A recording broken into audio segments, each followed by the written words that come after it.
the sense sphere. You must listen to our demands.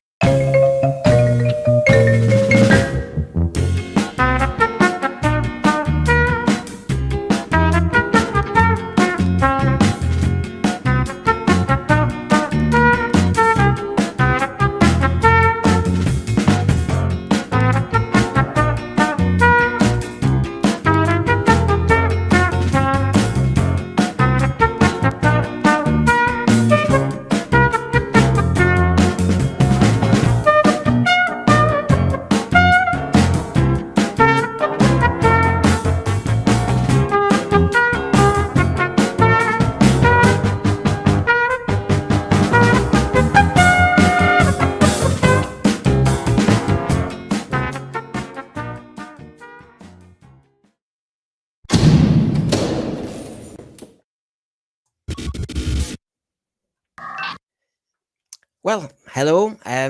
Good to see you all. Oh, this is a good one, isn't it? Thanks for coming. If you think of Doctor Who classic stories, I bet you would list at least one of Malcolm Hulke's. If you think of Doctor Who target novels, I bet one of your favourites would be Malcolm Hulke's. One of the fan favourite books is The Making of Doctor Who from 1972 by Malcolm Hulke. When people try to defend the messaging and explicit political narratives in present-day Doctor Who with RTD, they tend to reach back and use one of Malcolm Hulke's stories to say, this has always happened. Terence Dicks and other writers looked up to him. I mean, Terence Dicks said he was, what was it, the rabbi, like a mentor. And say, Andrew Cartmel and others have said he was an inspiration to their writing. His work wasn't just for Doctor Who, though. He covered the Avengers, Pathfinders in Space, Crossroads, to name but a few. But today we're going to get tasty about the politics in Doctor Who, and whether it is fair to state RTD is only doing what Hulke did 50 years ago in Doctor Who, as well as some other writers. We are lucky to have the biographer of Malcolm Hulke's life and writings, Michael Herbert, for today, and hopefully for a mini-series on aspects of Hulke's work. We have Michael for an hour, then me and Hugh will discuss and ponder a few things that have been said today and talk to the thread a lot more. Send your questions in and we promise we will get to them either today or in the future. So without further ado, I will say hello, obviously, to Hugh. Hello, Hugh. I'll get you on properly. You're my expert, my wingman here. And of course, a massive welcome to Michael Herbert, who... have you finished the book now? It's provisionally scripted and everything? It's been very much in draft form. It's hoping to get it out next year, towards the end of 2025. So don't rush to the bookshops yet to buy it. Well, you can see that the provisional title at the moment is there, isn't it, Michael? Yeah. Don't believe everything you see, the life and writing of Malcolm Hulke. Which is a quote from the second Doctor, I think. The faceless ones. So hello to everybody who's watching or listening today, by the way. So thank you very much for inviting me on, Brendan. It's a pleasure. And of course, this would be with Telos, wouldn't it? Next year, probably. Yes, I've got legendary Doctor Who publishers who produce amazing work. I was looking at their recent publication on Doctor Who fanzines, which is a beautiful publication. And I recommend it for anybody who's not seen it yet. The wonderful world of Doctor Who fandom in the 70s and 80s. Amazing amount of creativity and love for the show comes across reading through the book, and also the fact that a number of people went to interview Malcolm Hulke, and he kind of died before the sort of mass interest in Doctor Who really emerged. So there's only one recorded interview with him, which David Howe did in March '79. A couple of months before Malcolm died, but there are other interviews. Sorry, it was Gary Hopkins that did the interview.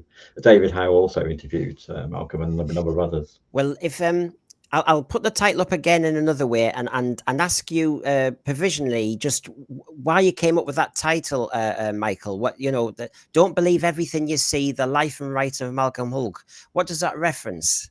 I think it's occurred to me reading through his work, both the Doctor Who and the Avengers and Pathfinders in Space, and also Armchair Theatre, that a lot of his work revolves around what you initially think you're seeing isn't actually true. There's deception. Often in the Avengers, So what appear to be orthodox businesses, like a horse riding stables, is actually a cover for a well-funded and fairly lethal assassination bureau.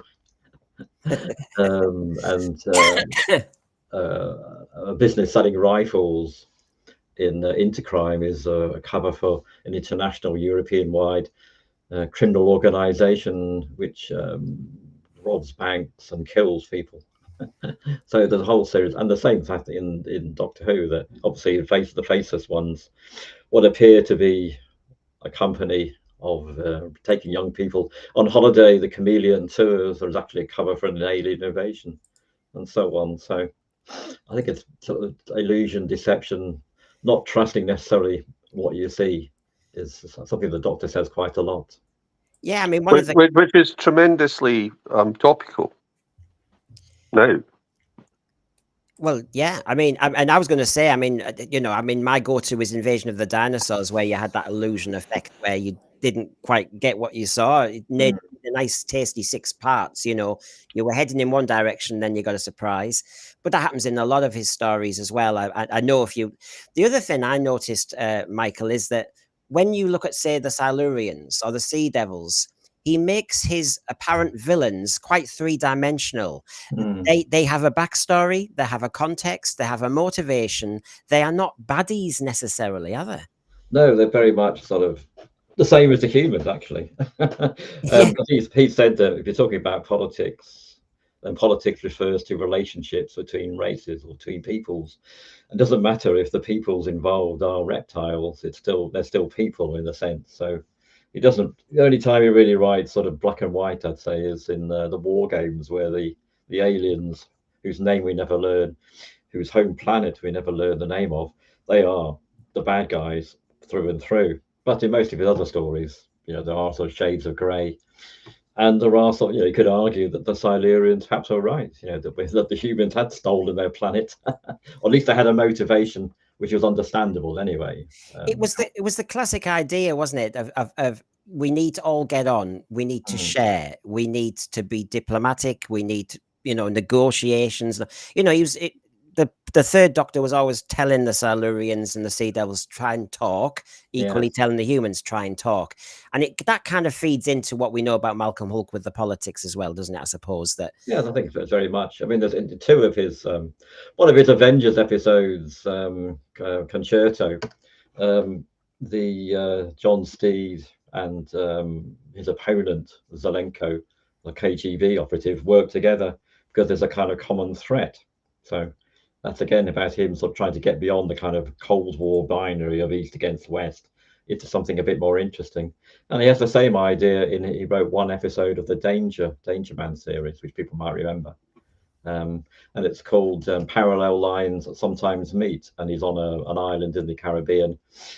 And there's a common threat to nuclear scientists from both sides. So he teams up with his very attractive KGB opponent, by Moira Redmond.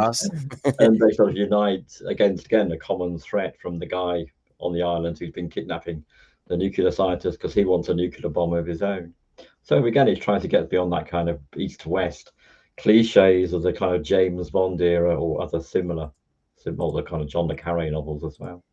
So with that in mind, just before I jump too far, but when you look at how his Silurian creatures were treated in Warriors of the Deep, for example, you had a similar kind of echo of some of his plot lines from the Silurians. But if you look at how they've evolved, how they've been changed, I think we've lost the essence of what Malcolm Hulke wanted in the first place. I think I agree with you there. I don't quite know why they brought them back, really, except as a nod to classic fans, perhaps, to kind of keep them watching. I don't know. I thought the most recent one was dreadful. Of the Silurians? Yes, what was it called? I can't even remember what it's called now. But there was Cold Blood. The one, the sort of, it was on a couple of years ago. Yeah, I mean, it brought to mind a question, Michael. I don't know what Hugh thinks of this. That as you see what some of us call the retconning of some of the original characters, the original villains. Sutekh comes to mind. I'm sure everybody's thinking Sutekh from Pyramids of Mars and how he's been changed so much. Where do you stand on this, Michael? Now you've got so involved and invested in Malcolm Hulke's work after all this time, seeing that, the Time Lords have been retconned. Him and Terence were sat there typing the war games, and you look how far the Silurians, who were almost an aristocratic species, have been really dumbed down into just classic villains. I think I don't understand why you would need to go back and kind of change or try and make the audience change, or the storylines which have been around for decades. Because in the original series, it was always looking forward. They want to do something new, or they brought people back like the Silurians as the Sea Devils or the monsters of Peladon and so on. They would do something new with it. They wouldn't sort of try and say, oh, by the way, everything we told you in the last series is now wrong or different. I mean, it would never have occurred to them to even think of that, I don't think. It was always about, well, what's the next storyline? What's the new interesting take we can do? I know, let's have a serial set on the sea, with lots of Navy ships, which they've kindly agreed to lend us, or a load of spaceships in frontier in space, yes, things like that. Let's introduce the Draconians as a kind of equal noble race, equivalent to humans. I think that's a good spot. What do you think, Hugh? Because as I said a bit earlier, and I think Michael is kind of echoing that Malcolm Hulke, in his books and also in his script, he had 3-dimensional creatures and characters and villains.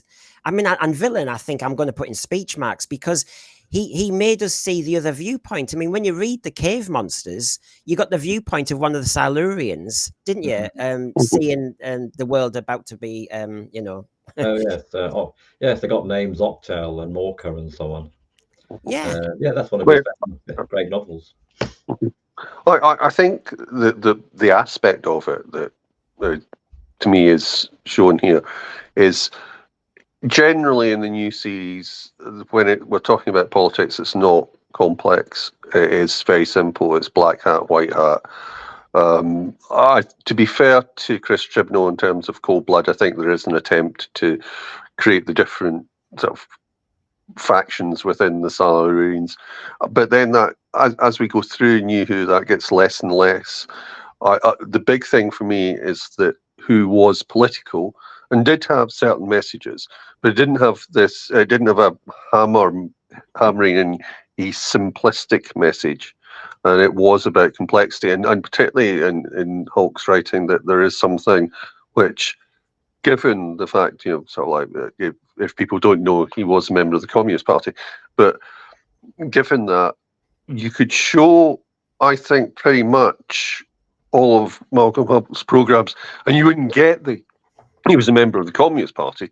You might think he was a Lib Dem now.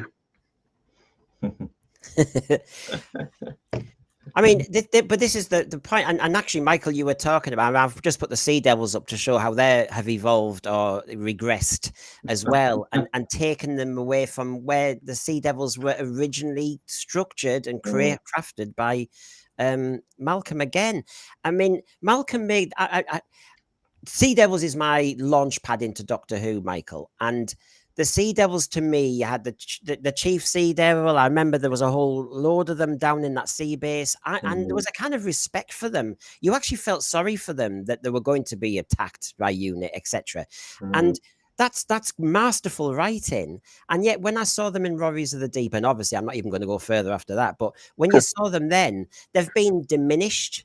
And to see another writer, and in this case it was Johnny Byrne, to diminish the Sea Devils. He tried to big up the Silurians, but I just thought, when you're dealing with somebody else's work, and I remember talking to you ages ago, Michael, about this when we were prepping for this, that, I didn't think many of the classic Who writers would do that to each other. They tended to just come up with their own stuff. Yes, I mean, obviously other people than Terry Nation wrote the Daleks, but they didn't kind of change the essence of them, did they? No. They didn't try and diminish them. Although I think the Cybermen in New Who have just been turned into robots, and that's not at all interesting, really. I think they were more interesting when they were semi-human, or a kind of mixture of silver and electronics and something else. But I think in the new Who, they would become less and less interesting. I don't know why they keep bringing them back, really. Well, I mean, I don't know. I mean, I'll bring you both in, obviously, on this one. I mean, when you look at I mean, there's some. Thank you for sending some of your excerpts from your book, Michael. But when you read that, you see that Malcolm put a lot of effort and time and respect into rounding off his characters and trying to really, I keep saying three-dimensional, but he did. I mean, the classic from script to novel, he respected that some people may have not actually seen the TV program. He respected it as a book and he changed what he did. So, for example, Colony in Space obviously turned into the Doomsday Weapon. He had a scene introducing Joe Grant. He had scenes that weren't in the script. He changed it, didn't he? Because he respected the reader and he respected the whole writing process and actually thought, hold on, that character that was in the story on TV was useless, so I'll drop them and I'll do that. Yeah, I mean, Michael, you saw a lot of this and your research, I dare say. Yes, I mean, obviously he explained to people who went to interview him that you couldn't assume that people had seen the TV, because obviously this is an era where there were no repeats. Yeah. It was on, and if you happened to be out that Saturday, you missed it, and that was it, which I can remember. Which is all the way I was always in on Saturdays in the 60s and 70s generally. Well, unless I was going to see Led Zeppelin. So there was a pragmatic thing that when he was writing certainly the novels, he made sure that you understood who all the people were, who the Doctor was, who the companions were, and but also treated novels and TV scripts as quite different things. So you couldn't just reproduce a TV script; you had to change the whole approach. And as you say, he also introduced a lot of backstories. Most noticeably in the Doomsday Weapon, where there's a huge amount of backstories for everyone in the stories, which makes it, as he called it, well-rounded stories. It didn't leave things hanging in the air. I mean, have you got any kind of references to that? Because that's what comes across to me. I've said in my preface to the program, I think most Doctor Who fans, there's a Malcolm Hulke story that they will list. I mean, and it's because of this, in my view.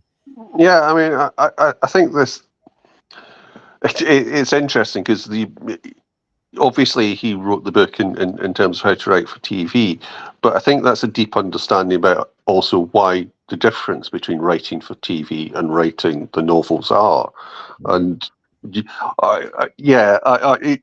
amazing because in terms of not being able to see repeats or see stories that were referenced in other stories, then to be able to write a book that you could pick up and would give you more information, I think, is crucial. And all through it, it's an attempt to give you a book, not a book of a TV show. Correct. Yes, I agree.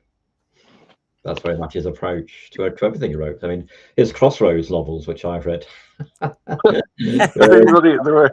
quite different to the TV version. They're not like he just took the script. The first Crossroads novel is full of sex, actually, which was never in the original TV series, because the TV series was broadcast at tea time, as most of us can remember, and it was on all the time. So and they were so again, he didn't feel bound by the conscripts of the TV series, whatever he was writing, really. It'd be interesting to see what he would have done with the Avengers, but they weren't turned into novels, so far as I know. Yeah, that's the one on the program knows otherwise, but it's got such a popular series as well. It's interesting, Michael, when you look at, I mean, when I look superficially at Malcolm Hulke, and I've made my references to what's going on now, and as you've referenced Crossroads, and of course, it's a soap opera, and of course, the allegations made at our present showrunner is he's turning Doctor Who into a soap opera. But I would contest. I wonder what you think, Michael and Hugh, that actually he was very skilled, Malcolm Hulke, at actually adapting to different genres. He didn't bring the genre to a different genre. He didn't bring soap opera to Doctor Who. He was a script editor, Crossroads, and no doubt very successful. Doctor Who, he did sci-fi concept. Yeah, well, it was a sort of practice, a craft. I think it's sort of writing as a craft.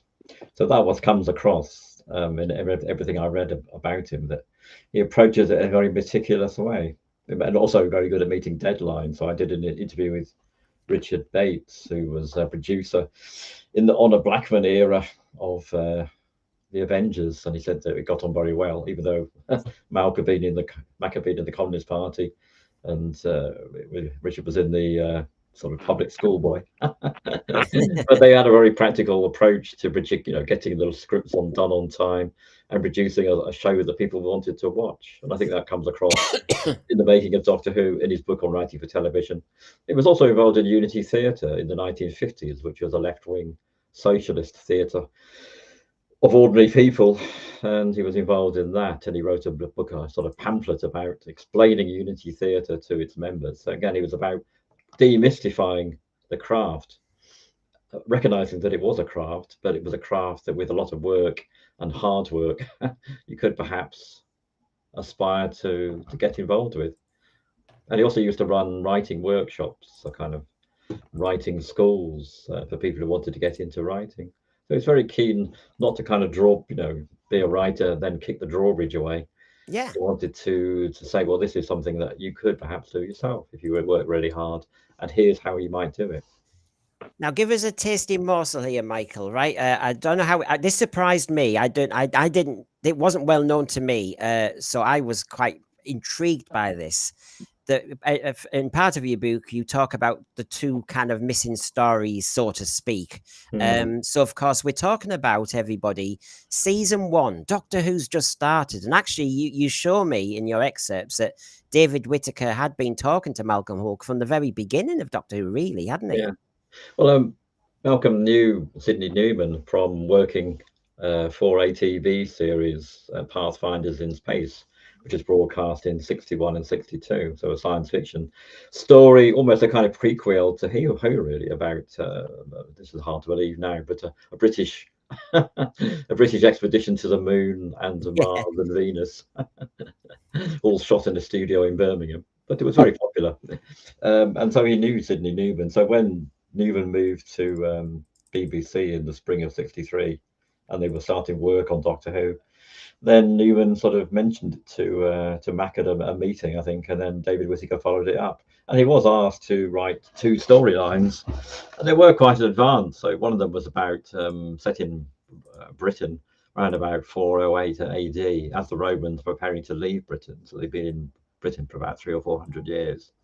And the storyline, we haven't got the script, but we've got some indication of the storyline from letters that David Whittaker wrote about the kind of, as the Romans leave, about the sort of conflicts between the various tribes in Britain. Also, are they going to carry on trying to be Romans, or are they looking for something else?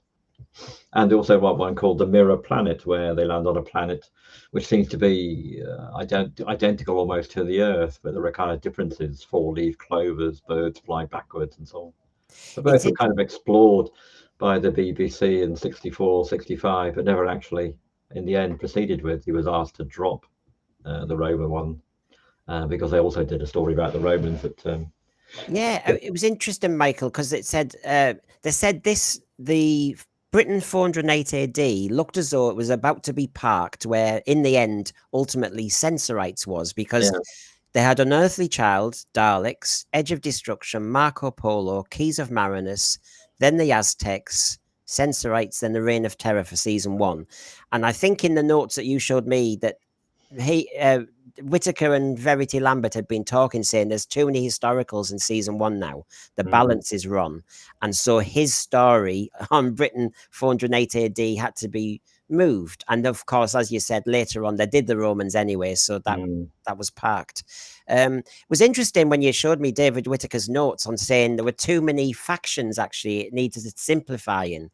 And one thing we were saying before we started was that Malcolm Hulke loves to do that kind of conflict and tension between parties, and whether he did overcook it in this one, because I mean, it mentioned he had Britons, departing Romans, Celts, and Saxons, and yes, David Whittaker gave a kind direction to say maybe it needs simplifying on that one. You're spreading too many people in, too much action, lots of colours, and plenty of good ideas are in it. And at the end, I had the time ship. I've got the photograph at the top there. He said, we've already had the time ship disappearing, so we need to do a different ending. So I was really intrigued by that one. And how David Whittaker clearly really did respect Malcolm Hulke and was trying to work him through. And I think when you mentioned the hidden planet, the mirror one, which actually was the 10th planet, wasn't it? Yeah, It's kind of the 10th planet hidden behind the sun. That David Whittaker was apologetic. I'm really sorry to mess you about. I'm paraphrasing. Because we're struggling to fit it in, and mind you, it was intriguing one. You had a Barbara double. It sounded like a bit Inferno. There's also something about this: the society on this planet was going to be dominated by women, which sounded interesting. So again, about both Malcolm trying to find some way of making you think differently about a society. It was quite progressive, I think, in terms of women as well. Being from a member of a party which had a lot of very, as I know from people knowing some of them, a lot of very determined women. Do you know what it reminded me of, though? I don't know if both of you remember, was the two Ronnies when you had Diana Dawes, the women ruled. It just made me think. The Warm Tons, is that what it's called? Yeah, I mean, I think the whole concept of 408 AD being too complex, to an extent, it may just be that it was doing the same things that he did later, but that it was too early in the development of Doctor Who to have that in. I mean, because if we go back, obviously, to An Unearthly Child, where in theory the Doctor's about to hit someone over the head with a rock, they were working through the factions in the TARDIS still, I think, at that stage. So maybe it was just it was a bit too early in Doctor Who, rather than not something that wouldn't be done later. And I think stuff like that whole faction thing is obviously crucial to how he sees the world, that you don't get black and white. And I think that's one of the big things that's missing in terms of the politics of the new series, is that everything tends to be black and white. Yeah, and you're invited to take sides now, I think, rather than, I think, as you're saying, Michael, Malcolm Hulke give you options, really. I think so. I mean, obviously, in some of the early, we're talking about the 60s a bit, then there were, situations where you were invited to take sides, like in the Aztecs, then the sort of the human sacrifice, which is obviously, I'm quite surprised how graphic, considering it's a tea time serial for children, how graphic the Aztecs was about the violence of the Aztec society and human sacrifice. But Barbara, as appalled, as a mid 20th century person, that had people being murdered to make it rain, and in her incarnation, as she attacks her, she tries very hard to stop it. Although the Doctor says to her, you can't rewrite history, not one line. So again, there's conflict there within the Travellers, and things like the Space Museum, where Vicky organises a kind of revolution of the young Xerox, kind of like a student revolution against the somewhat ungainly and not very bright Morlocks. And again, you're invited to sort of take the side of the Travellers against the monoids in the Ark, or against the elders in the Savages, who are literally draining the vitality from the so-called Savages. So also the Macra Terror, you're sort of on the side of the Doctor, who's again the only one that seems to know what's really going on, and the Dominators. Yes. The Dominators are very much like the aliens in the War Games, aren't they? There's no redeeming qualities for the Dominators whatsoever. So what do you both think? You've given us some fantastic examples there where it's nothing even to do with Malcolm Hulke. It's earlier as well. There are messages in Doctor Who, and if we went back to Sidney Newman at the very beginning, and actually, almost the Reithian BBC version of it, it was to inform and educate. Doctor Who was there to do historicals and science fiction adventure, and to give us that balance to educate the kids, and. There's a couple of things here. I'm intrigued by Verity Lambert sitting down and actually looking at the pattern for the season, which, in some respects, the showrunner does now. He tries to make sure there's a balance of stuff. And I've actually criticised him for that, because I think Doctor Who should be like Hinchcliffe. It should be an era of horror or something like that. You don't have to have a surreal one, a comedic one, or this one. You may disagree with me, both of you, but I was intrigued that Verity Lambert was trying to get a pattern, and she thought the balance went too historical, even in the days when Doctor Who really was there to educate too. I So they did run the historicals, Brendan, for quite a long time, right up to what was the last one? Was it the Highlanders, or I can't remember now, but they did run. In theory, you can argue for Black Orchid, but I think it's slightly different. So the Highlanders would be it. I mean, I think the thing that with historicals is the problem is that line in the Aztecs where you can't change history by one line. It becomes really problematic if you're writing that can't happen, and therefore, you know, you allow for changes, and a lot of the stories do cause changes. But just doing them like that does cause a bit of a problem. But the message thing, Brendan, you're talking about, there's definitely a cultural position of the BBC and the Establishment Society, with the BBC being slightly anti-establishment in many ways, as well as being establishment. It had it both ways, and it allows for the madman in a box to challenge oppression. And you know, we're back at the fact that we're looking at something that's written 50 years ago, 50, 60 years ago, and we are in the shadow of the Second World War. Yeah.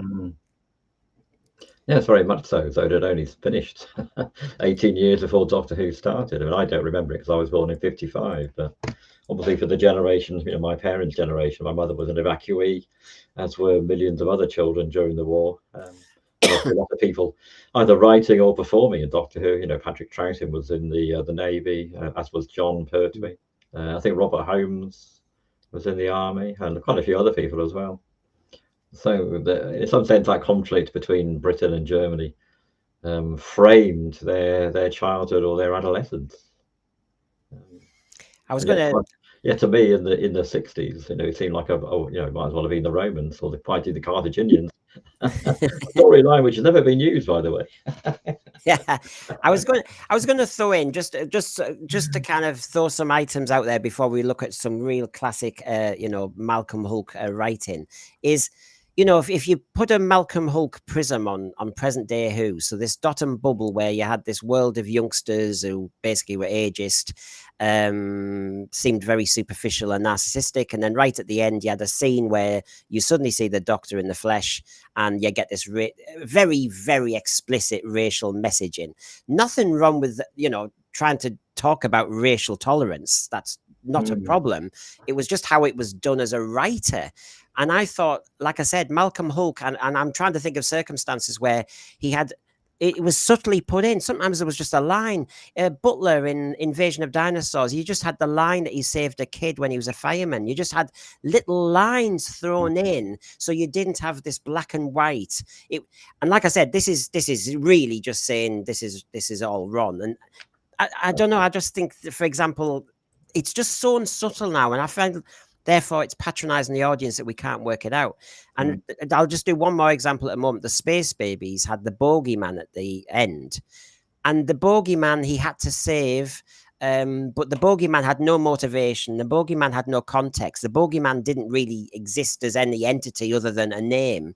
And then I think of Malcolm Hulke putting all that effort in to giving a backstory, really going into a lot of detail. I mean, our great Doctor Who writers, and he clearly is one of them, give them the chance beyond the script, like in the book in the Cave Monsters, to do a prologue and to really craft a whole world as a society, to really make us believe in these creatures rather than just give them a name, wham bam, thank you ma'am, you're out. I can't help but do a comparison, Michael, but I can't help but thinking, gosh, hasn't the writing for Doctor Who and other TV gone down the pan? Yes, I think I'd agree with that. The subtleties, or the sort of the time to explore. I mean, because obviously they're very often just bashed through in 45, 50 minutes. So they haven't got the length of time, 6 or 7 episodes to explore it. So TV is much faster, but shallower, I'd say. So it's all kind of fizz bang. And often the last 5 minutes of Doctor Who, and this has been going on quite a long time, it's all resolved through some kind of techno wizardry or very complex thing, which if you ask the audience 10 minutes later to explain, they probably couldn't. Yeah. Rather than people themselves affecting change, I think. I mean, I do try and be fair, Hugh, but you know, we had the time scoop in Invasion of the Dinosaurs, but the time scoop was mentioned quite a way through. The Golden Age was mentioned. We got the political hinterland. We knew we had these reactionaries. We just didn't know what they were doing. It was all set up. We didn't get a big surprise at the end in that respect. Yeah, so I mean, again, though, they're complex reactionaries. Yes, I agree. They're not just going, oh, let's go back to Golden Age, because they're going, let's go back to Golden Age, but you know, it's the people that they're recruiting. Again, it comes back to the fact that politics is a bit more complex, and Malcolm Hulke understands that, and I don't think Russell does. So whenever you've got something like that, it's very difficult to work out whether you would describe some people on that as left or right wing. They're not, because the politics then was complex. So a lot of that is sort of like from point of view of the Green Party or the Ecology Party as it was then. But that was a much more regressive party in some ways than what the Green Party is now, which is hijacked by social issues and not about climate change. It's just so much more complex, and yeah, some television is simpler, but I don't think all television is simpler. And I think Doctor Who in Russell's second coming is simpler than he wrote in the first one. And I didn't see Michael, I haven't seen anywhere examples of where Malcolm Hulke talked down to people.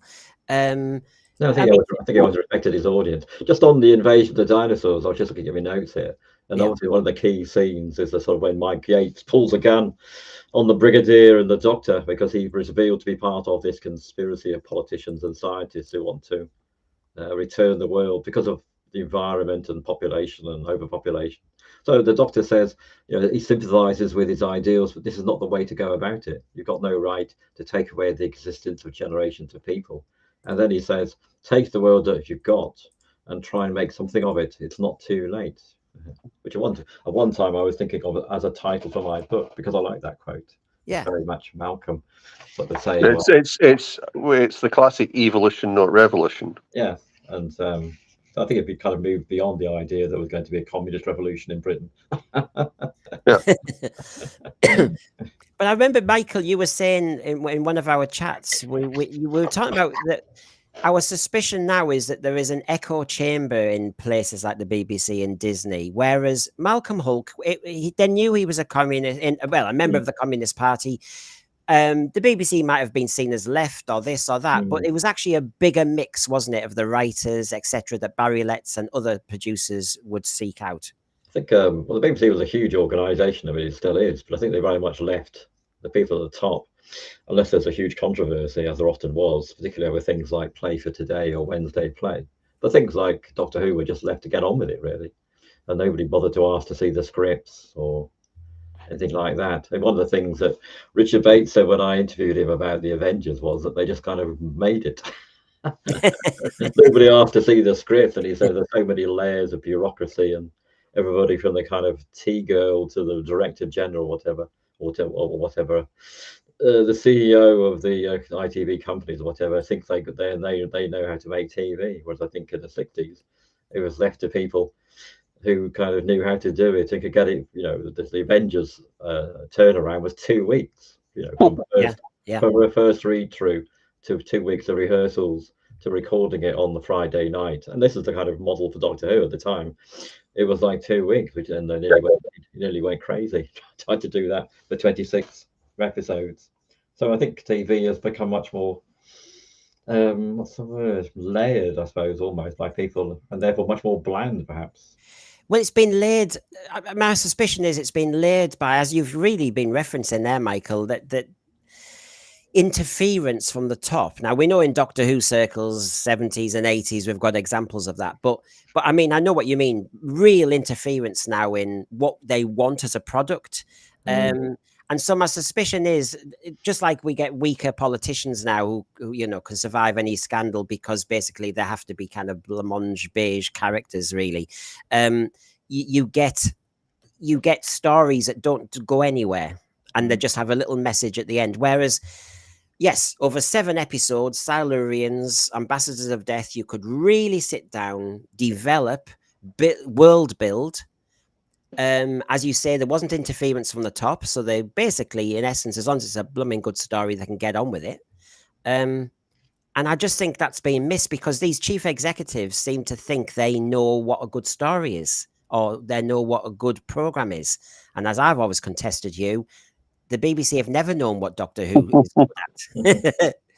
Well, I think, though, that, I mean, again, if you look at some of the politics and the more obvious politics in it, you know, you get Robert Holmes writing The Sunmakers because of his bad tax bill, which is portrayed as being right wing, but I think it's again much more complex than that, and is satire and like that. I think you do then get some aspects of what we have now coming in with Andrew Cartmel going through an interview where supposedly he said that he wanted to bring down the government with Doctor Who, and having the Thatcher character. And I think there are aspects of that which seem very similar to what Russell does. Yeah, like the Happiness Patrol. Yeah. There's also the I can't remember. I can never remember which one's which, but the Peladon ones, particularly the second Peladon one, is clearly referencing Britain going into the common market when they're sort of, is Peladon going to join the Galactic Federation or not? And so there were other political issues, I think, explored in a diffuse way, and not kind of, you know, sticking them down your throat, which I think is going on at the moment. So if you don't immediately sign up to the non-binary agenda at the moment, you're obviously a complete reactionary. You should stop watching Who. You get the feeling that older fans, classic fans, are a bit of an embarrassment almost, and need to be replaced by whizzy young people. I mean, if you look at the idea of Peladon and the common market as was, it's not. It's vaguely in favour of the common market, but it's also in favour of people talking to one another and understanding the complexity of things. It's not the greatest story I've ever seen, but it's way more complex than anything we're getting now. Yeah. But would we both agree one of the problems is, and you know, it's interesting when you hear Verity Lambert was sat down talking to, you know, David Whittaker, etc., about the pattern for the series, the length of the series, blah blah blah, that the showrunners now also dictate the size of the series, how it's broken down, the pattern for the series. And if we had episodic Doctor Who, then the excuse is gone regarding we haven't had time to world build, we haven't had time to flesh out a character. You can do that, but rather than saying out the blue, you know, Sutek has been sat on a TARDIS for 50 years. If you'd laid it through many stories, you've got half a chance maybe. But how does that idea actually help improve the program? Right, you just sort of reaching to the past to come up with something. Oh, right, I'm going to completely change how you see this whole story over the last 50 years. I think, I find it I was quite happy with the way it was before. Yeah. Well, the Green Death is a funny one because, as you know, Michael and Hugh, people superficially, quickly, without thinking, think the Green Death was by Malcolm Hulke. But of course, he wrote the book, and of course, he did an amazing job with the book because he added so much. He obviously enjoyed that whole plot line and maybe enjoyed the politics of it and actually embellished a lot inside. I'm sure he sympathized with Nuthatch. I'm sure that was just up his street. But the book, I remember buying the book. It's a thick book for a Doctor Who target book. And sadly, on my screen, I've put the War Games above it, which was his last one, wasn't it? And he was given... What was it, 125 pages he was told to make 10 episodes into 125 pages, something like that. Apparently the books had to be all the same size so they could be boxed up and sold, in in packets. So you couldn't have a longer book. It didn't fit into with the target marketing approach. So that's why it's no longer than any of the others. But it came out just after he died, sadly. The War Games. But he didn't. I mean, he was. We just quickly mentioned Sutek and various sins, but with Green Death, he didn't change the plot. He didn't change what Robert Sloman had done. He just. He basically he bigged it up and actually made it better in many respects.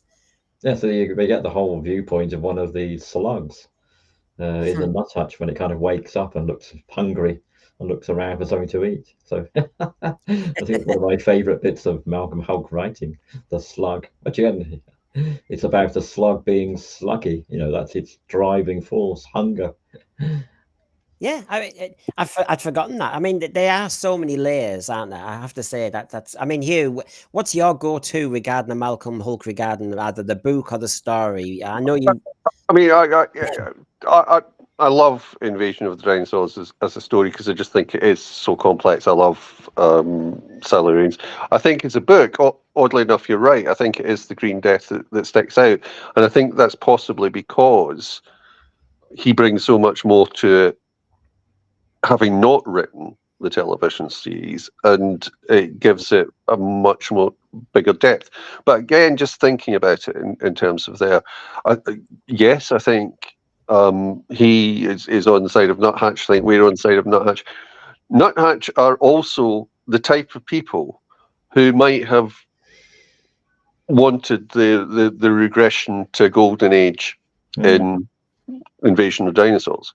I mean, the conflict is probably not just about what's in the individual stories, but across the stories that he writes. I think there is an ongoing discussion of the danger of an ideology, even if it's good. There's a classic Stephen Laws quote, philosophy professor, who says that for good people to do bad, you need religion. I disagree with it. For good people to do bad, you need an ideology which they will follow.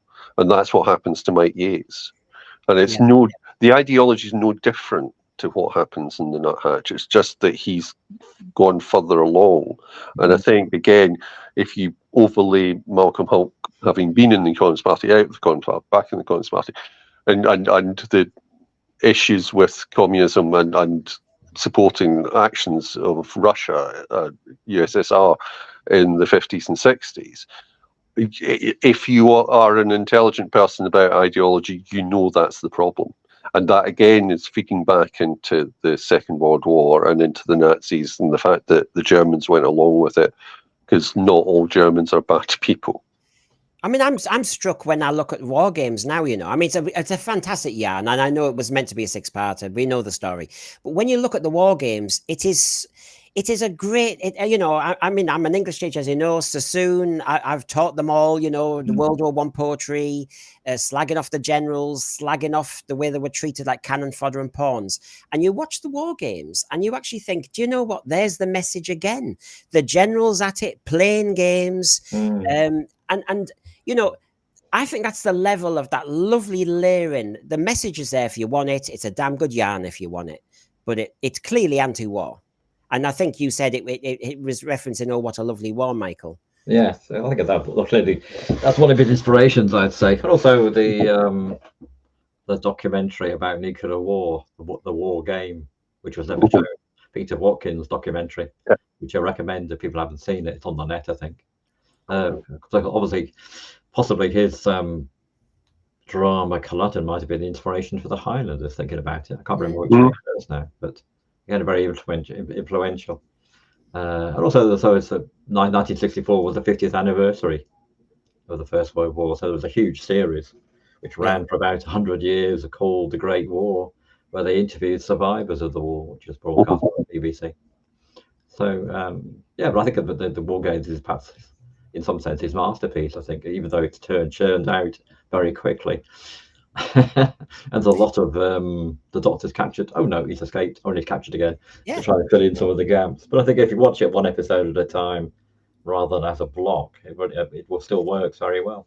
And the war games, when you look at it, and the whole concept of taking people out of time, it's been done by Enlightenment with the Eternals. It's been done in Carnival of Monsters. That idea of him and Terence's, and I love the quote. I think you showed me it where he said Malcolm Hulke and Terence Dix just say, you know, when you work together, you have to just not remember whose idea anything was. It just blurs together. Exactly. And so they both came up with the Time Lords. They both came up with this concept of the war games. And that idea of taking people out of time and playing with them.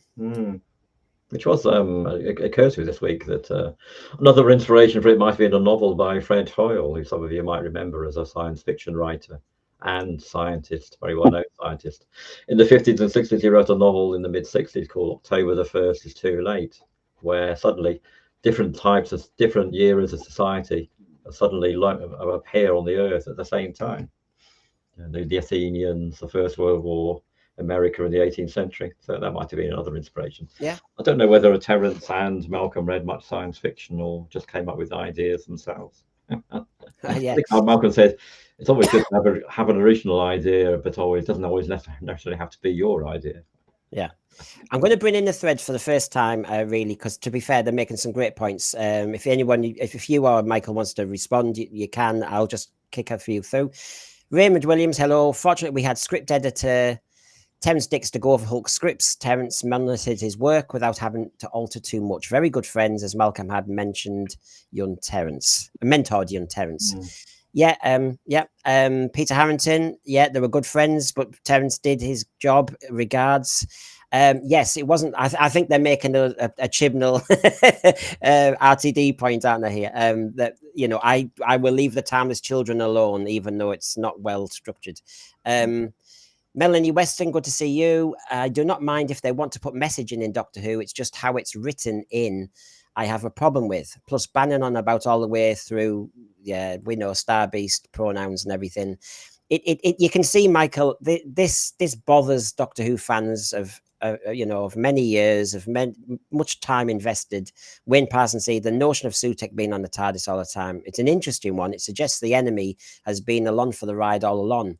Brilliant. That's your opinion. I wish it was fleshed out. I just wish. Hartnell's Ghost just says, we're right about character and story building, i.e. the invasion of the dinosaurs is such a good story, told over 6 weeks, but would it work under the current production mode? I think the answer is easy, I guess.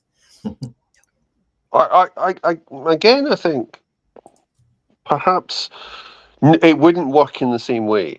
So you wouldn't. We have the whole problem with cliffhangers, but say you did it in 2 shows and you did it 50 minutes each, you've got enough padding in it because you needed a bit of padding. Then you could do it with. I think you could do it if you wanted to make the effort. This is the big problem with Lacey's: is there is no effort. This is first draft stuff. I mean, as Russell Davies said, the idea for Sutekh escaping is what he came up with as a 12-year-old, and didn't improve it since, Russell, as well as I can see. But that's the problem. It could be done in the format. You just have to be determined to do it. And we've got here, I have a problem with some concepts of so-called progressive ideology, and that is, who decides what is right or wrong if good and evil doesn't exist? And I think we've been saying this in part in a lot of this discussion, which is we think that a lot of the classic Doctor Who writers had a lot more respect for their viewers, who actually then they were more explicit that it was kids, and actually they actually respected them more, and didn't just say here's a polar situation every time or a binary situation. Whereas now I do fear that, we all know the politics that are going on. The politics are driven from a showrunner down to the writers, or in maybe choosing the writers. Whereas Barry Letts, etc., would think, well, Malcolm Hulke is just a good story writer, and we're lucky to have him because he's busy there, busy there, busy there. We'll have him, and we'll have so-and-so, and we'll have so-and-so. I don't know. I just think that kind of meant groupthink, isn't it? Groupthink has dominated now. Well, there's a bit of groupthink always, because you sort of have to have groupthink in a way to have a program like Who, and in terms of there was an acceptance of what was good. So again, it's anti-authoritarian in terms of the Second World War. It's challenging big companies. It's challenging big business, but not in the sense of saying all of this is bad, but just all of this can be questioned and challenged. And it was just much wider in what it allowed and the opinions that it allowed. The problem now is the opinions are so narrow. Michael, can I ask you a question regarding Malcolm Hulke, your biography of him, which I'll flash up the provisional title again. Why did you pick him? What made you drawn to Malcolm Hulke?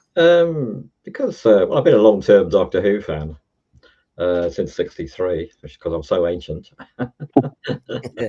and also I'm definitely on the left, and I knew people who were in the Communist Party. So when I kind of learned that he'd been both a writer on Doctor Who and had been in the Communist Party, I started to. I think the first thing I found of his was his pamphlet for Unity Theatre, which I found in the Working Class Movement Library in Salford, which two friends in the Communist Party founded back in the 50s. So I came across that, and I thought I'd try and find out a bit more about him, and spent quite a lot of time not finding out very much. But then during COVID, I did a lot more work as we didn't have much else to do, and found out quite a lot more. And then over the last couple of years, I've made him contact with people who knew him, like Jean Tate, that he wrote letters to when she was working in Africa. So he kind of set forth his life on paper, which is very, very useful. I met his nephew, and I made contact with a number of other people.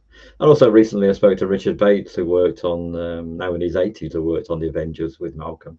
So that was a very useful insight in how they. One thing that Richard said was that he wasn't a script editor. Richard said he was the story editor. So his role wasn't to rewrite stories that people brought to him. His role was to find writers he could work with on the Avengers. He would produce scripts that they could then make. So quite a different concept to the whole showrunner idea, where it seems they feel entitled or obliged to rewrite a lot of the scripts they're given. So it's I think that has changed.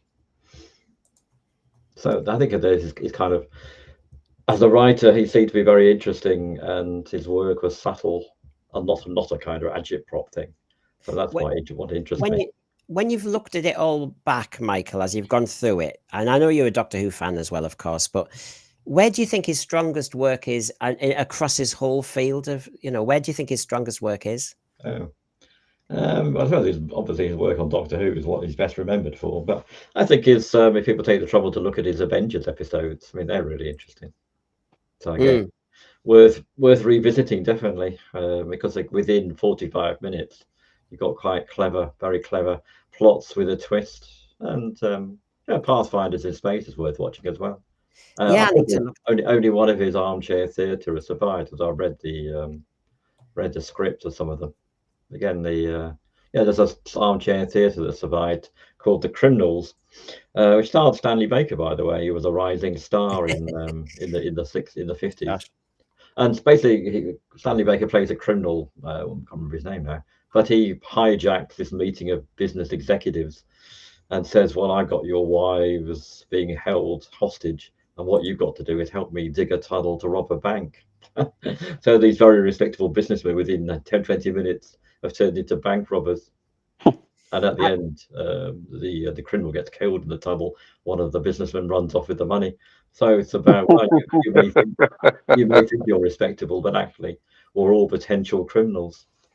I liked, Michael, you list a few of his Avengers episodes. And of course, I know some of them, obviously, from being a kid, but I'd have to look back, because the Cold War intrigues me, but also this illusion thing, because you list three of them, the Mauritius Penny, the White Dwarf, four of them, the Undertakers and Trojan Horse. And of course, the Trojan Horse classic, riding stables as an assassination bureau. I love the stamp collecting, covering for a fascist coup.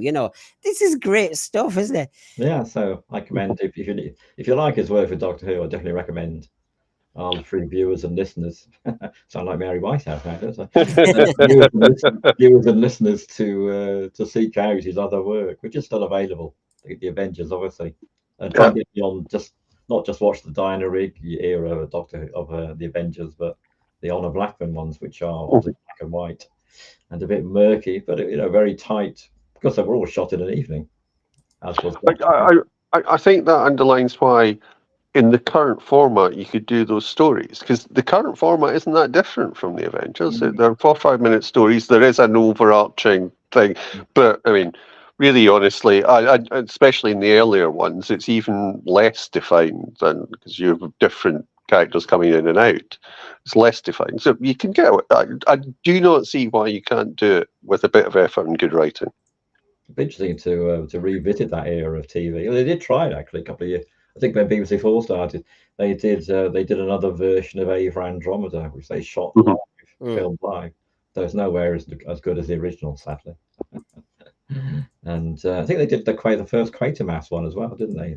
Live. So they did attempt to revisit the early years of TV, where it was just rehearsed and then filmed, and then you moved on.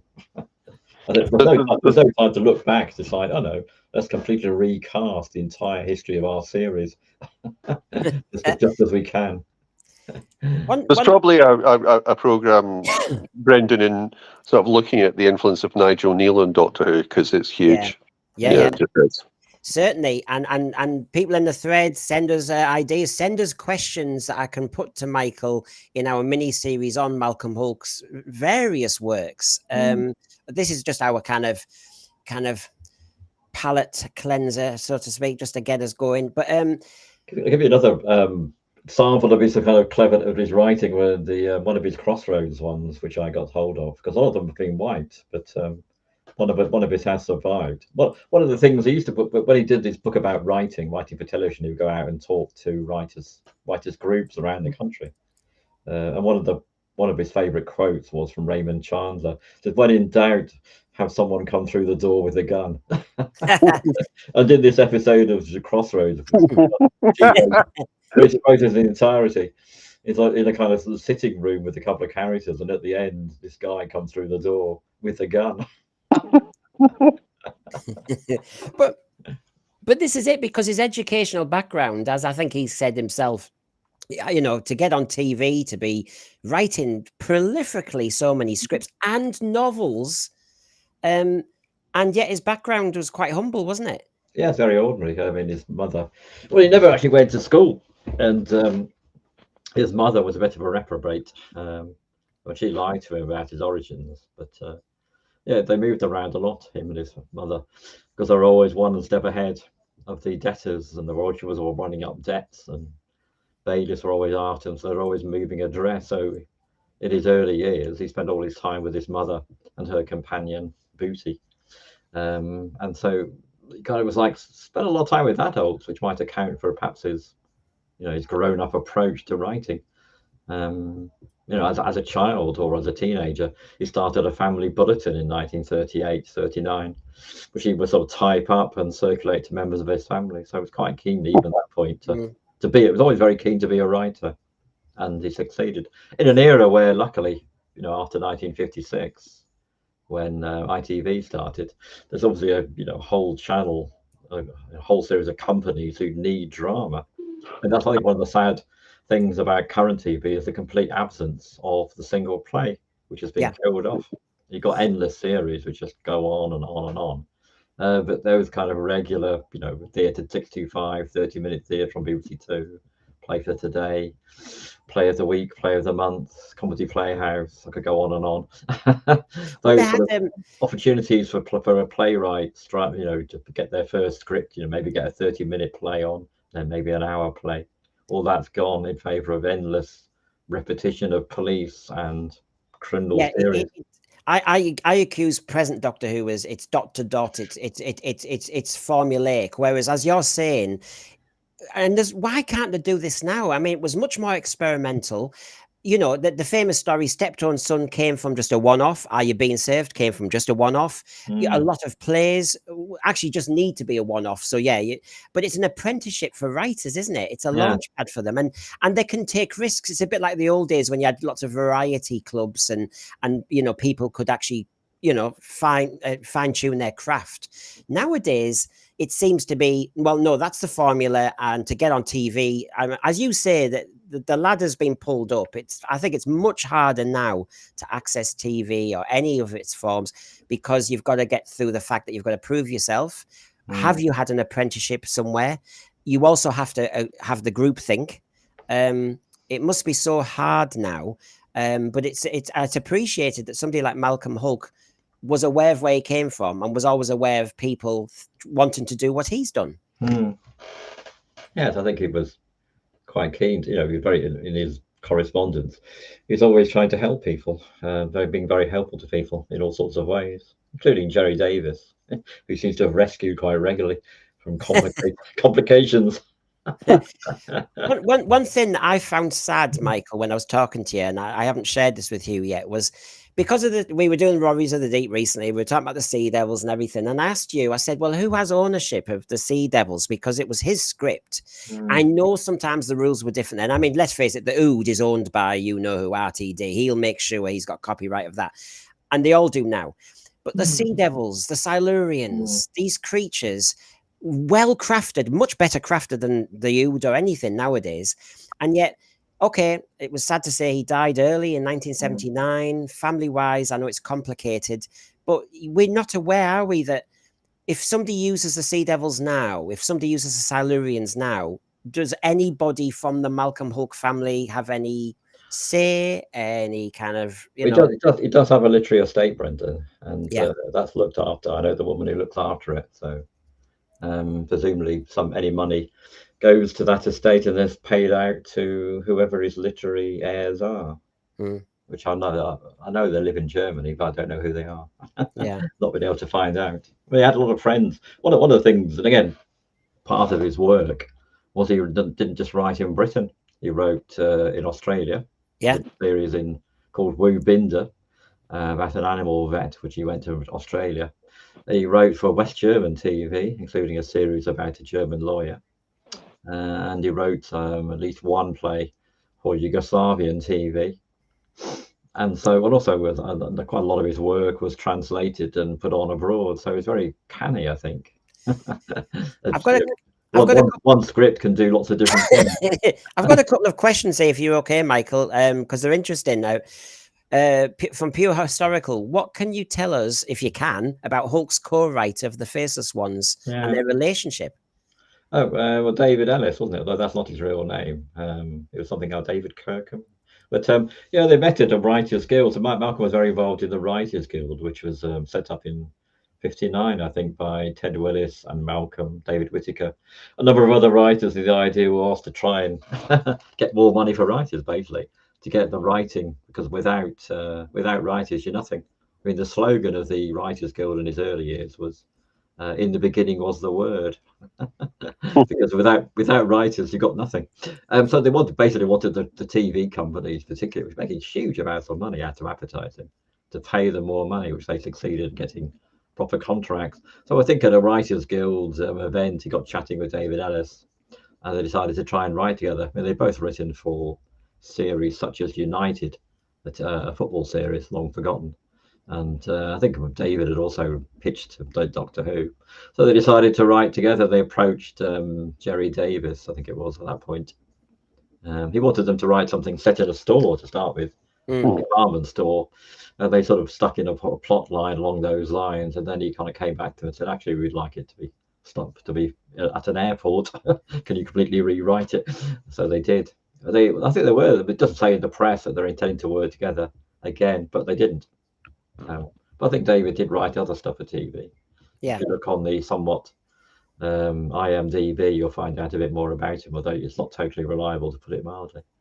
What about this one? TARDIS Travels. I mean, this is speculation from Michael, Hugh, and me. Curious why Hulke wasn't asked to write for the show after 1974.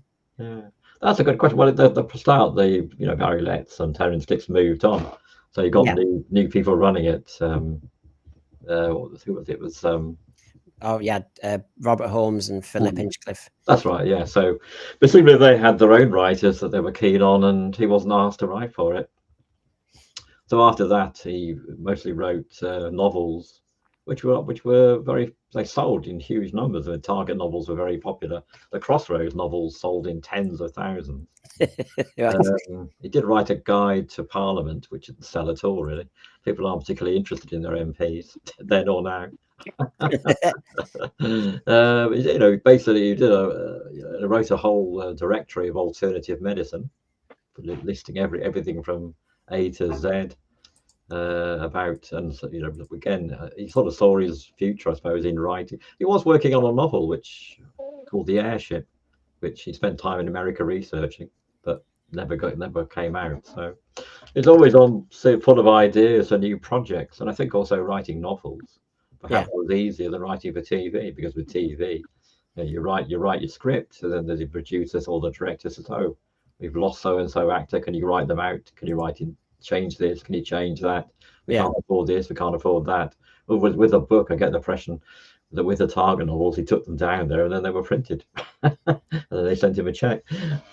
Have I been amiss, everybody, that while I've made mentions of various things and compared to present day Doctor Who and all the rest of it, and you can't retcon stuff, that the Time Lords were basically invented by Terrance Dicks and Malcolm Hulke.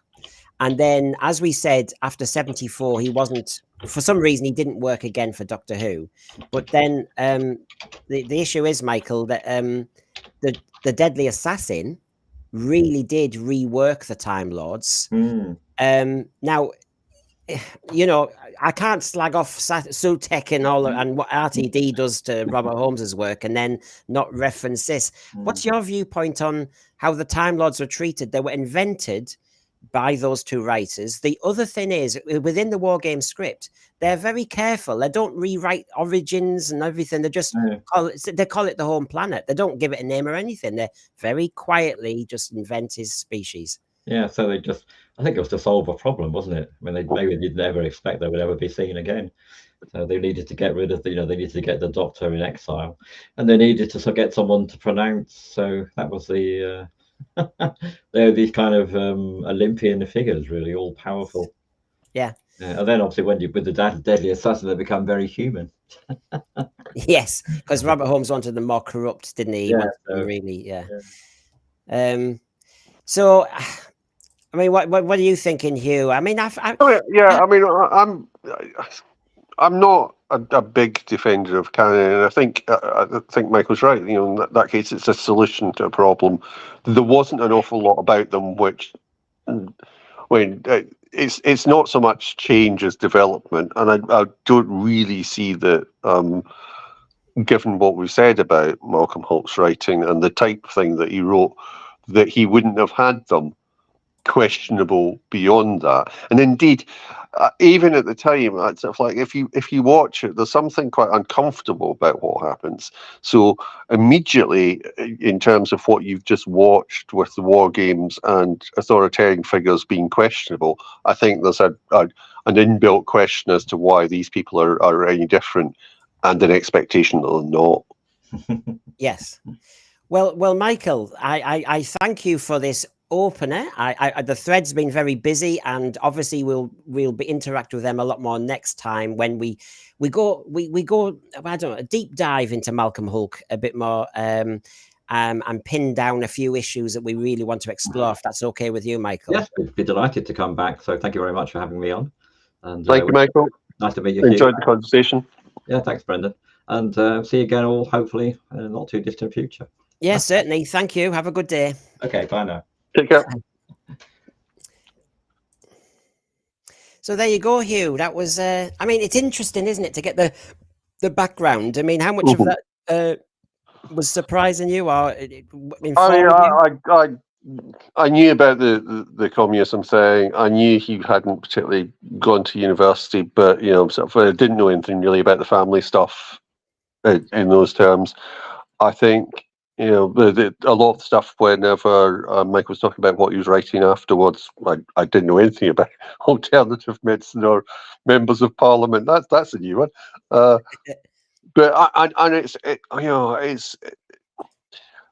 I think it's fascinating to find that out. The thing about this is, I keep on always running up against this problem that I know way too much about Russell Davies. Yeah. He's a writer, and I know way too much about him. I'm not saying that writers do not deserve huge credit. They do deserve huge credit, and they do deserve to be known. But do I need to know that amount of detail? No. Is it interesting if I want to go out and find out about that? Yes, but that's a different thing. I don't have to go out and find about Russell. He appears on television looking slightly odd for behaving and stuff like that. This is fascinating. I think there's a good series of stuff in it. It's just it betrays to me why there's a difference in the politics, because at the time I would have known Malcolm Hulke only as a name on the credits. I think what I keep coming back to is the word respect. That you can have your beliefs, of course, and you need a writer with political beliefs. Go back, H.G. Wells, the whole lot. You'd need writers with beliefs, of course you do. J.B. Priestley, the lot. But it's how it's done, and allow the audience, allow the reader, allow the viewer enough space to come to their conclusion too, without basically being extremely explicit and giving no choice. I mean, I find it quite uncomfortable if you watch anything, whether it's Doctor Who with RTD or you read a book or something where basically that is the conclusion, that is the answer, that's the only way you're allowed to think. I mean, you want to explore. It's about a thought process. I don't like to be told. I like to work it out myself. And again, I think, the whole there are huge aspects of politics and thinking which are inbuilt to Doctor Who in the character. So there is that challenge to authority, and it's inbuilt from the start. Whenever he's running away, Yeah. What's he running away from? Why is he running away? And but they then go through various things, and it's not always there, and writers change it and stuff like that. But the base position is a questioning of authority. You can work with authority and stuff like in terms of that. If we do future stuff with Michael, I'd obviously like to explore Malcolm Hulke's relationship with Unit and how he writes the Doctor with Unit. But you're always going to be the one that's saying, is this quite right? Yeah. Just for a moment, everybody, before we just start to kind of bring in the thread and have a few concluding points. Come on. I'm seeing a few. I'm welcoming some new people to our channel today. Go on, give us a sub. It would make my day. Get us to 1,000. I want to be a millennial. Come on, or I'll cry. Seems to be the fad at the moment. Come on, I'm ripping up the universe and I'm seeking you out. Come on, just do it. And of course, you can write to us. I'll just make sure I've got that in because it's important. The one in yellow is the key one. I think it's the easiest one. Email me at sensorsphere@gmail.com with questions for Michael Herbert in our mini series, for suggestions for shows. If you want to come on as a panelist, I'm open. It's a learning channel. It's an evolving channel, and we want you on board. So please like and subscribe. Repost, tell people about us, please do, because we're so early doors. I mean, my network is limited. Now on the thread, let's see what you think here, Hugh, of some of these. I had Sadako's up and I pulled it back, unfortunately. Hulke's writing was political but somewhat curbed by Dix and Letts from going too far. Unfortunately, years after Hulke, he'd inspired people like Johnny Byrne, Cornell and Chibnall who weren't curbed. I'll go back to the issue that I mentioned in the program when Michael was here. If you want to look for an outstanding bad example for me, it's the Happiness Patrol, and it's what Cartmel does with that. That seems to miss the point. If you are just doing it that simplistically, there is a problem. It has to be open. And again, it was interesting to hear Malcolm talking about the difference between, Michael talking about the difference between Malcolm Hulke and Richard Bates and getting on together. I think there is a sort of certain aspect of what we might call polite society socialization, whether it's culture or whatever, but where everything is moving, and most people do agree on most things. It's just when we sometimes disagree in different ways, and it's that ideology thing. Whenever it becomes too far, I think that it's not so much that the political aspects of Malcolm Hulke are restricted. It's more that it works better as a committee because you get different views represented. And it's not about saying don't do that. It's about saying could you add this in, or perhaps put in some ambivalence here. And Hulke's obviously a huge person for putting in ambivalence, but I think it's not about restriction. It's more about coming up with something that works, and that's why the problem with Russell Davies holding all the power is creating so much of the problem. It's not an answer. And look, Malcolm Hulke and getting Michael Herbert, the biographer, on has been a gift, because I think a lot of us, I know we're all of different ages, possibly, but the Silurians, says Sean Cryer, Colony in Space, Invasion of the Dinosaurs, 3 of your favorites. Lord Inquisitor is kind of with me on this one. Good to see you. Sea Devils is my favorite. Yeah, that's my launch pad into Doctor Who. So it is my go-to. It scared me to death. Sean Cryer adds, Colony in Space is a study in writing a slower paced story and making it work. The story has time to breathe.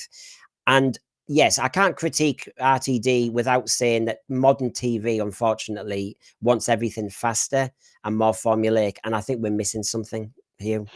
But we've had stuff like The Wire. You have huge long seas which involve people. You have lots of good writing and stuff, and I'm really interested in this idea that you could look at what Malcolm Hulke did in the Avengers as being something as a model for this. It doesn't have to be slow writing. I think quite often we had slow writing in order to fill in things. Then that's worked quite well. But I'm not convinced that this is endemic across all of television. I think this is endemic in some television, and I think it's all about control. And Russell has too much control. Therefore, there isn't any thought. There isn't any ambivalence. There isn't any challenge. Yeah, I know, and this is the problem. Roger Delgado, Peter Harrington is saying, "Can you do a series on him?" I'll take all these ideas on board. I have to say, one of my most productive panelists is Hugh. Hugh comes up with loads of ideas, and I mean, when you are divergent one, we're going to have to do one day, aren't we? We do, and it's interesting because it's all about the idea of tolerance. And it's this thing that I've been saying since you started the channel, Red, that if you illustrate tolerance by using specific examples, it's not as useful as illustrating tolerance as a general theory. Yes. Yeah. You can do it, but you have to tie it into something that says, so-and-so is sort of like thinks differently, looks differently, whatever. And that's allowed because that's what we all allow. Just like you, for example, Brigadier, because you've chosen to do this.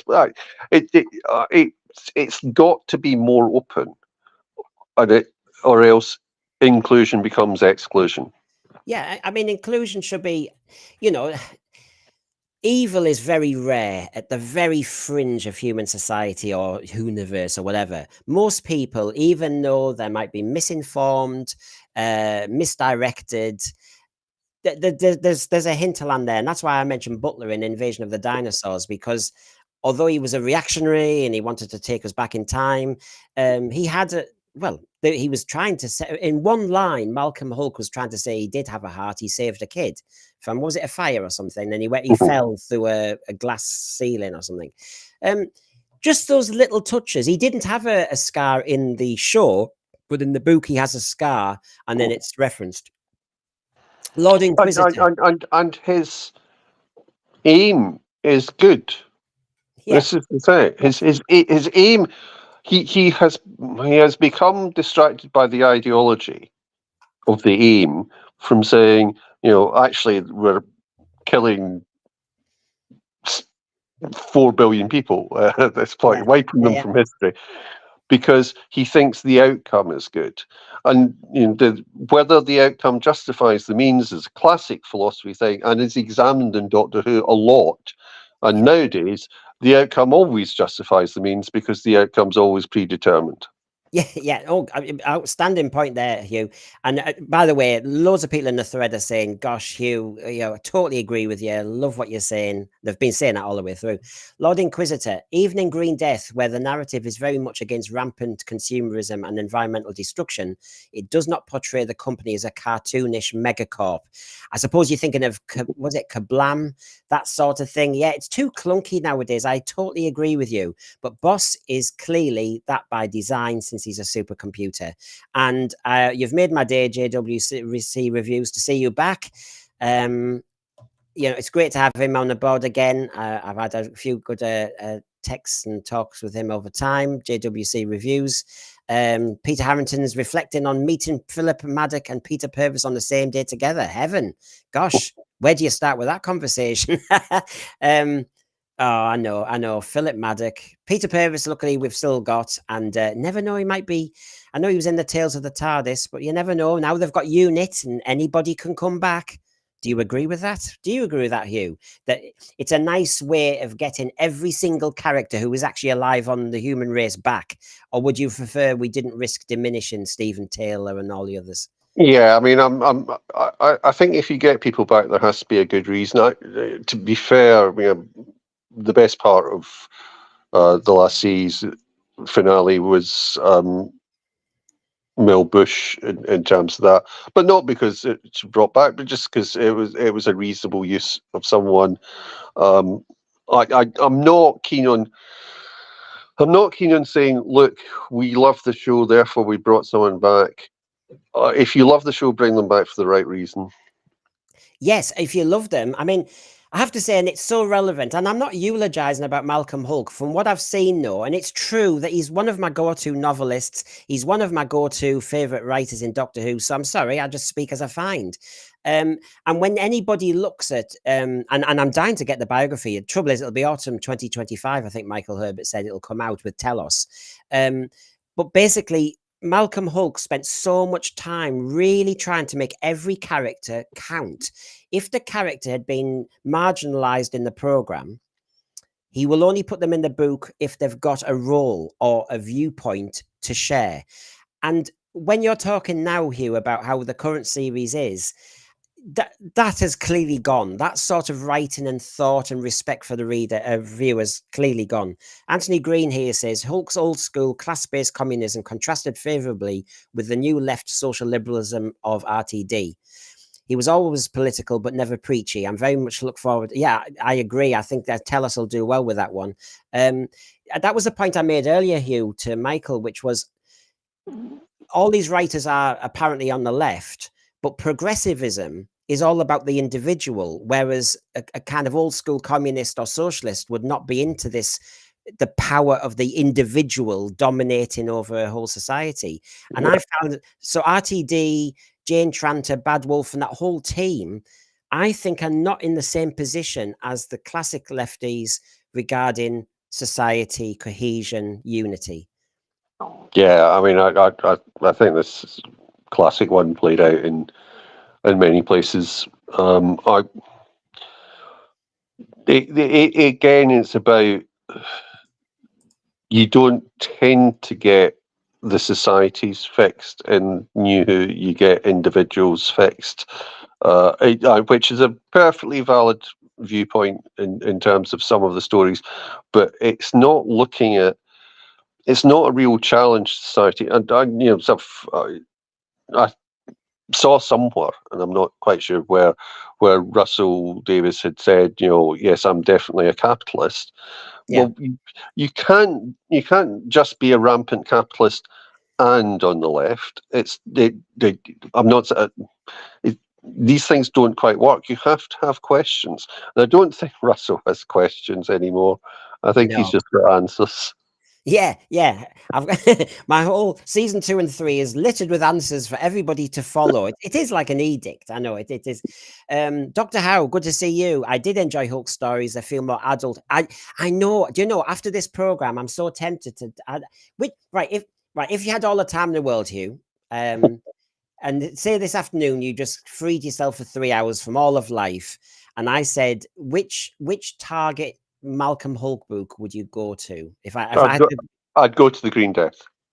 yeah, Because again, there's something about the fact that he didn't write the story makes the stuff that he does in the book even more interesting, because you can see the change. I think where he's enormously talented as a novelist for this is, as we're saying, that he writes for books rather than a book of the television show.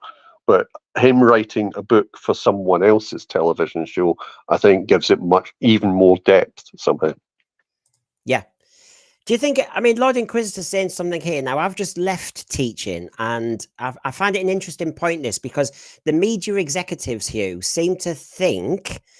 So I'll read it out properly. I do get the impression that a lot of modern programming seems to believe that the audience have low attention spans who can't wait to get to the next plot beat rather than take time and allow development. Now, that's a stereotype which people say. I'm not saying you're saying it, Lord Inquisitor. What I'm saying is I think the media think that. They haven't been teachers, so a lot of them don't have kids, and they seem to have an idea what a kid thinks. I think they're not giving them enough respect. And I always, as you know, everybody, I'll go back to Genesis of the Daleks. I was aged 6 and I adored Genesis of the Daleks. It gripped me for all the obvious reasons, but then it made me seek out the book when I was a bit older because I needed to understand words like insubordination and genocide. I didn't understand them. But was I talked down to? No. I had to play up. I had to actually, learn. I had to grow to understand the merits of Genesis of the Daleks. Now, Space Babies, do I need a book to explain that? No. Do I need a dot to dot coloring book? Maybe. So yes, what do you think? I think this is the problem. I think a lot of media executives, either they don't care actually about their public and they can see where the money is now. It's all formula, or they are actually thinking that we're all a little bit more diminished in intellect. So I think there is a perfectly reasonable expectation that people watch television differently.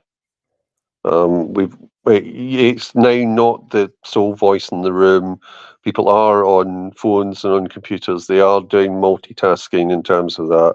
People watch television in a different manner than they used to.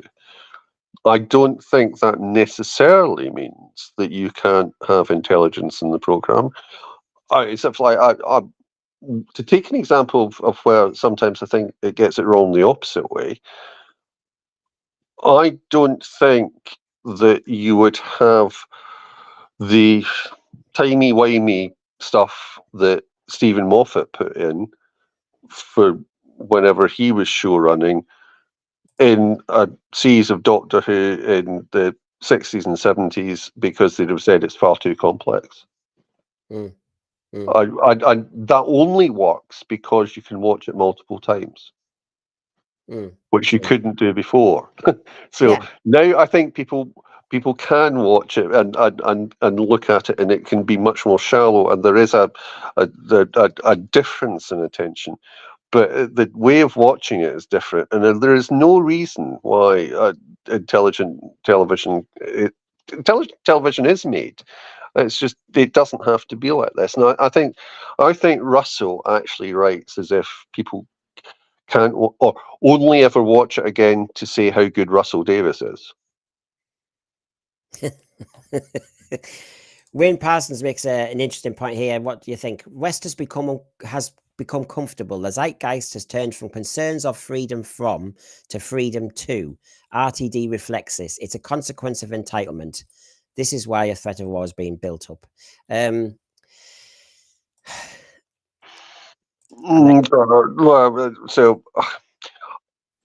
as we said in the programme, I think you have to understand a lot of what happens in 60s and 70s television as being under the shadow of the Second World War. And it informs a lot. there is social changes and technology changes which affect how people approach things nowadays. I mean, again, I look back and it's a very small window where we didn't really have a major threat of war. It's only really into the 2000s, and so I'm not sure that I think social effects like that are too complex to boil down, because if you look at one thing, you're only looking at one thing, and I think it's much more complex than that. So yes, there's an element I don't disagree with, but I think trying to see social change from an Olympian height is impossible. What about this one? Good old JWC reviews. Probably a boring point, but in the Green Death novelisation, the company's name was changed from Global Chemicals to Imperial Chemicals. Did the BBC consider Imperial to be too seditious? Well, the EU did, because we had, I'm from Middlesbrough, ICI. ICI, yeah, ICI, Imperial Chemicals had to go, and that killed Middlesbrough. Thanks a lot for that, EU. We love you too. So, yes, I have my own answer to that one, JWC's reviews, and I think it's as subtle as RTD. Yeah. Yeah. So, yeah. Again, sort of like things like that change between television and novelizations for a number of reasons. Sort of like it can be that they don't want to be seen to have something because some particular story happened just before the book was about to be published, or they check out. I don't know, but yeah, could be. So you would be in your fiction in this pretend afternoon of being in a bubble and not being aware of all this crazy news that's going on and everything. It would be the Green Death. Which one? Let's play the game for a second. Which one of Malcolm Hulke's stories do you find least impressive?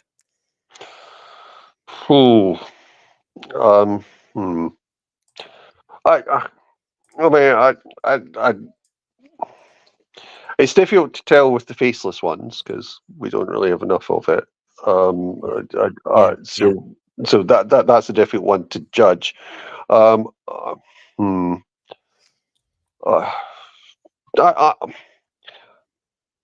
Maybe Colony in Space, but it's also great. I mean, the thing is, I don't think any.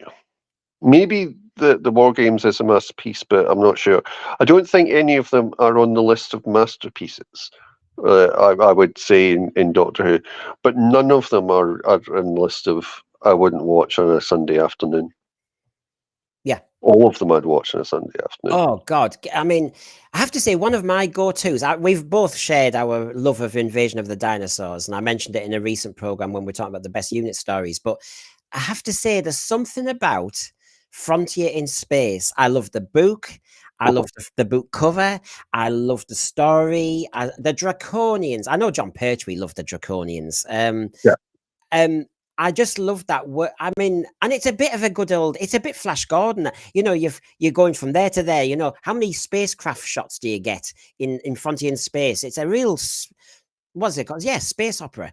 And you lots of action, Earth, Draconia, Vulcan, and you're around everywhere. And then to get the big reveal, I know it was supposed to be part of a 12-parter, really. But wow, I don't know. There's something about it. If I wanted a cozy afternoon and it was an omnibus, you know, the days when you had a big omnibus, I would love maybe just to watch Frontier in Space. I really enjoyed that. And that's very illustrative of Michael's title for the book, that it is lots of it is illusion. And and different illusions for different groups within it. Yeah. And do you know what? All the way through, I mean, when we did Warriors of the Deep the other day, that, you know, Johnny Byrne, who obviously watched the Sea Devils and watched the Silurians and wanted to emulate certain things, you know, don't be triggered by a third party is the Warriors of the Deep text, really. But when you look at Frontier in Space, it was there years earlier. Be careful of judging too early. Be careful of reacting. Consider the difficulties for anyone who wants to be the peacemaker or diplomat, the dangers of it and how hard it was. And Malcolm Hulke, in a lot of his books and in a lot of his scripts, really does warn us about, you know, keep your eyes open. Don't judge too early.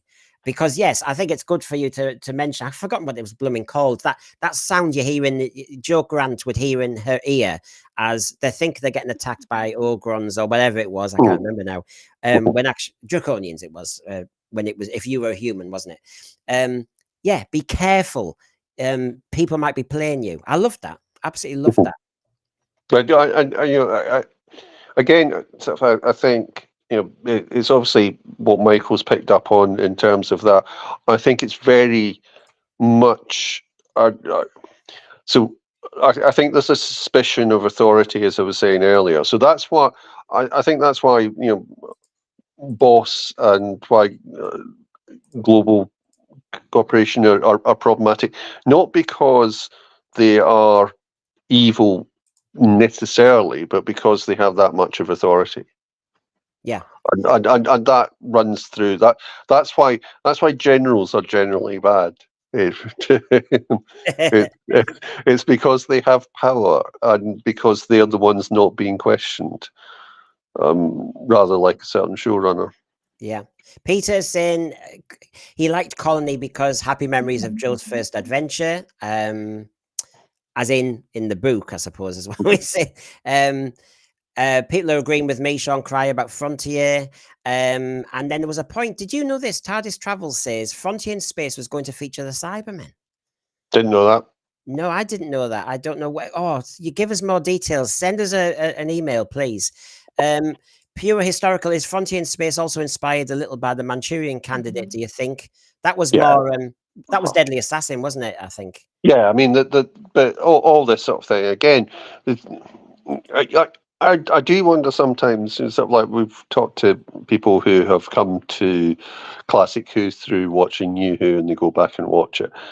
And I mean, you're a bit younger than I am, and I'm a reasonable bit younger than Michael. But I do wonder how you watch something like Frontier in Space without knowing what it was sort of like in the 70s, without knowing what the Cold War was like, without knowing that spies were quite as big in terms of that. I do wonder now about the time difference between watching something whenever it happened and it has all those influences, and watching it now if you didn't know about what those influences might be. It's a point. It's like, every year I would have to teach Inspector Calls, and the kids having to get the references to what's he going on about. I mean, it's like it's way back. Lord Inquisitor bigs up making aliens understandable. In the end, they're not alien, are they? That's the point. Yeah. And Dr. Howe is saying something that a lot of people have written to me and said. I've noticed as a teacher, I'm not a parent, sadly. Dr. Howe, we're watching 1990s TV a lot in my house, Buffy, etc., but not Doctor Who. My teen daughter asked out of the blue the other day, why are older shows better? And a lot of people say that, and I know a lot of the kids say that.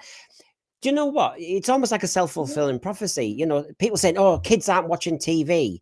Maybe it's because you've decided you think you know what they want, but you don't. Give them good stories. So we're back at my classic objection to Russell's story arcs, which aren't story arcs. Yeah. Because if you're talking about Babylon 5 and Buffy, they're built around proper story arcs. Yeah. What Russell brought in was random references and no development until the end, whenever all of a sudden you've got the mystery box reveal and stuff like that. That's not a story arc, Russell, and it never has been. I think he's ended up with a neither fish nor fowl situation, and it's just an utter mess. So there's not enough there to make people watch the story because there isn't really an arc, and there's enough of an arc to annoy you because at the end it's this reveal and you're going, but so like, why was I supposed to notice that there was Bad Wolf graffiti written on the third lamppost on the fourth show or something like that? That's not story arc. And I do think it's intriguing, and given the conversation we had about Malcolm Hulke writing for the Avengers, that the Avengers doesn't do a story arc.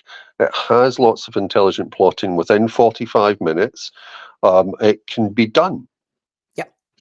And written in 2 weeks. Mm-hmm. I mean, you're saying a lot that was in my saloon show on Friday, if anyone hasn't seen it, because I do talk about the fact that RTD, he says it in quotes, he doesn't want to join up the dots. He can't be bothered, it seems, to actually tell the public or explain to the public some of his decision making, which is the very point Hugh's been making about they're not arcs at all. They're little morsels to make us continue, but sometimes they don't even get sorted out or resolved. And I found it fascinating, Hugh, in that saloon, that there was a quote from him when he said, but the BBC producers know the answer to Mrs. Flood. They know, but he can't be bothered telling us lot. Now, it's not about dragging it out. It was about the fourth wall being broken. And that's not, he said, they know why I'm doing it. Whether I tell you lot is something, you know, I say, what? So basically, he had to explain himself to other producers. Therefore, the logic is you have to tell the actual people who are consuming your product. So breaking the fourth wall is an interesting one, because obviously there are a couple of bits in earlier Who where the fourth wall's broken, but not generally for the plot. More for it's like if you're wishing people Merry Christmas, it's not for the plot. It's just how the show works. And some of Tom Baker's mugging to the camera was Tom Baker being Tom Baker. But if you want to see an example of a program which sort of like broke the fourth wall brilliantly, then you can watch the 1990s House of Cards, which I prefer to the remake, and that works because the fourth wall is never there. Yeah. So it's not about something; it's about how you understand the story, and that's fine. But this sort of thing, like going, this is really interesting, whenever it's not really in line with the story or anything else, it's tedious. Very, very, very tedious. And look, we've had a damn good chat this today, and that was just a starter, folks. Malcolm Hulke, the biographer Michael Herbert will be back. And so please just pick up on, I mean, that was our Friday show, and it's only 20 odd minutes, and I give you the evidence, you know me. Hopefully you've enjoyed this one. Like I said, you can see the keywords there, mini series. But the key thing for me at the moment is, please, if you've enjoyed the content, if you enjoy the range of panelists, people write to me and say, I love your range of panelists. I love the level of discussion. I love the range of topics. Please give us a subscribe as a favor back. Get me into the millennials. Get me to that 1,000, please. But we've had a very busy thread again. I'm sorry I didn't come to you straight away, because obviously I wanted to get the most out of Michael Herbert today, because I'm sure that's what you've tuned into, to get all that Malcolm Hulke nostalgia and happiness. So Hugh, thank you for sparing your time today. Thanks for being on again. One of the original panelists. I'm not changing the origin story, folks. He was there at the beginning. And you have been saying since almost the first show, Hugh, about season arcs. You have. Yeah. So thank you, Hugh. Have a good day. Thanks to everybody. Before everybody says goodbye, give us a like hike, as somebody said I have to say. Like hike. Give us a like now and subscribe. Anyway, everybody have a good day. Bye.